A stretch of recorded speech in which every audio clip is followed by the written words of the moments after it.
NTR, ANR, Krishna, Chiranjeevi ఇలాంటి దిగ్గజాల సరసన నానిని చేర్చేశాడు ఎస్ ప్రొడక్షన్స్ దిల్ రాజు.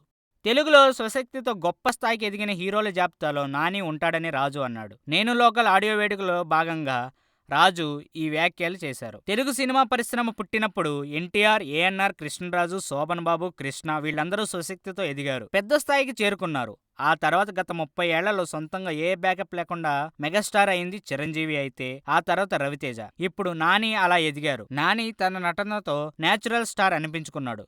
ఎప్పటినుంచో నానితో సినిమా చేయాలనుకుంటే ఇప్పటికి కుదిరింది. కీర్తి సురేష్, నేను శైలజ లాంటి మంచి సినిమాతో తెలుగు తెరకు పరిచయమైంది. ఇప్పుడు నేను లోకల్ చేస్తుంది. త్వరలో పవర్ స్టార్ పవన్ కళ్యాణ్ తో నటించబోతుంది. పెద్ద హీరోయిన్ అవుతుంది అని దిల్ రాజు అన్నారు. త్రినాథరావు తీసిన సినిమా చూపిస్తా మామ నాకు బాగా నచ్చేసి సొంతంగా రిలీజ్ చేశాను. ఆ సినిమాకు పనిచేసిన సేమ్ టీమ్ కు నేను లోకల్ సినిమాను అప్పగించి చేసి పెట్టమన్నాను. చాలా బాగా చేశారు. సినిమా ఖచ్చితంగా పెద్ద విజయం సాధిస్తుంది. శతమానం భవతితో ఆల్రెడీ ఈ ఏడాది ఓ హిట్ కొట్టాం. ఫిబ్రవరిలో నేను లోకల్ తో ఇంకో హిట్ కొట్టబోతున్నామని దిల్ రాజు నేను లోకల్ ఆడియో ఫంక్షన్ లో అన్నారు. నిజమే కదా, నాని నిజంగానే స్వయం కృషితోనే కదా పైకొచ్చింది. ఈ వీడియో మీకు నచ్చినట్లయితే సబ్స్క్రైబ్ చేయండి. ఫిలిమి స్టార్స్ బోలెడంత న్యూస్ బోల్డ్ గా.